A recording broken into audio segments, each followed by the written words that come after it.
Joab was told, "The king is weeping and mourning for Absalom." And for the whole army the victory that day was turned into mourning, because on that day the troops heard it said, "The king is grieving for his son." The men stole into the city that day as men steal in who are ashamed when they flee from battle. The king covered his face and cried aloud, "O my son Absalom! O Absalom, my son, my son!"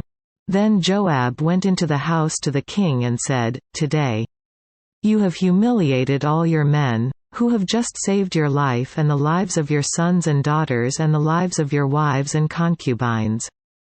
You love those who hate you and hate those who love you. You have made it clear today that the commanders and their men mean nothing to you. I see that you would be pleased if Absalom were alive today and all of us were dead. Now go out and encourage your men. I swear by the Lord that if you don't go out, not a man will be left with you by nightfall. This will be worse for you than all the calamities that have come upon you from your youth till now." So the king got up and took his seat in the gateway. When the men were told, "The king is sitting in the gateway," they all came before him. Meanwhile, the Israelites had fled to their homes. Throughout the tribes of Israel, the people were all arguing with each other, saying, "The king delivered us from the hand of our enemies, he is the one who rescued us from the hand of the Philistines. But now he has fled the country because of Absalom. And Absalom, whom we anointed to rule over us, has died in battle. So why do you say nothing about bringing the king back?" King David sent this message to Zadok and Abiathar, the priests, "Ask the elders of Judah. Why should you be the last to bring the king back to his palace, since what is being said throughout Israel has reached the king at his quarters? You are my brothers, my own flesh and blood. So why should you be the last to bring back the king? And say to Amasa, are you not my own flesh and blood? May God deal with me, be it ever so severely, if from now on you are not the commander of my army in place of Joab." He won over the hearts of all the men of Judah as though they were one man. They sent word to the king, "Return, you and all your men." Then the king returned and went as far as the Jordan.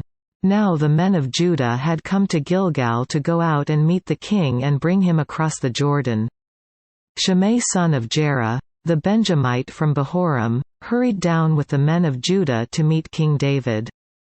With him were 1,000 Benjamites, along with Ziba, the steward of Saul's household, and his 15 sons and 20 servants.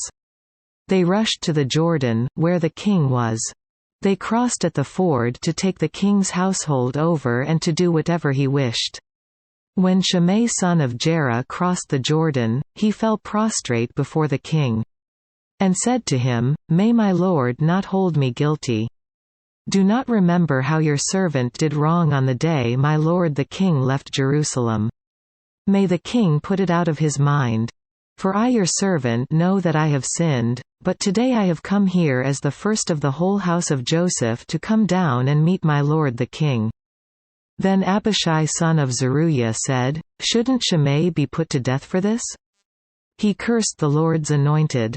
David replied, "What do you and I have in common, you sons of Zeruiah? This day you have become my adversaries. Should anyone be put to death in Israel today? Do I not know that today I am king over Israel?" So the king said to Shimei, "You shall not die." And the king promised him on oath. Mephibosheth, Saul's grandson, also went down to meet the king. He had not taken care of his feet or trimmed his mustache or washed his clothes from the day the king left until the day he returned safely. When he came from Jerusalem to meet the king asked him, "Why didn't you go with me, Mephibosheth?" He said, "My lord the king, since I your servant am lame. I said, I will have my donkey saddled and will ride on it, so I can go with the king. But Ziba my servant betrayed me. And he has slandered your servant to my lord the king. My lord the king is like an angel of God, so do whatever pleases you. All my grandfather's descendants deserved nothing but death from my lord the king. But you gave your servant a place among those who eat at your table. So what right do I have to make any more appeals to the king?" The king said to him, "Why say more? I order you and Ziba to divide the fields." Mephibosheth said to the king, "Let him take everything, now that my lord the king has arrived home safely." Barzillai the Gileadite also came down from Rogelim to cross the Jordan with the king and to send him on his way from there. Now Barzillai was a very old man, 80 years of age. He had provided for the king during his stay in Mahanaim, for he was a very wealthy man. The king said to Barzillai, "Cross over with me and stay with me in Jerusalem, and I will provide for you." But Barzillai answered the king, "How many more years will I live, that I should go up to Jerusalem with the king? I am now 80 years old. Can I tell the difference between what is good and what is not? Can your servant taste what he eats and drinks?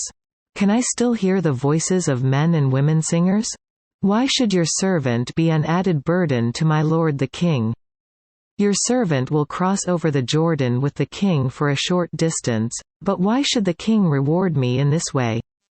Let your servant return, that I may die in my own town near the tomb of my father and mother. But here is your servant Kimham. Let him cross over with my lord the king. Do for him whatever pleases you." The king said, "Kimham shall cross over with me, and I will do for him whatever pleases you. And anything you desire from me I will do for you." So all the people crossed the Jordan, and then the king crossed over. The king kissed Barzillai and gave him his blessing, and Barzillai returned to his home. When the king crossed over to Gilgal, Kimham crossed with him. All the troops of Judah and half the troops of Israel had taken the king over. Soon all the men of Israel were coming to the king and saying to him, "Why did our brothers, the men of Judah, steal the king away and bring him and his household across the Jordan, together with all his men?" All the men of Judah answered the men of Israel, "We did this because the king is closely related to us. Why are you angry about it? Have we eaten any of the king's provisions? Have we taken anything for ourselves?"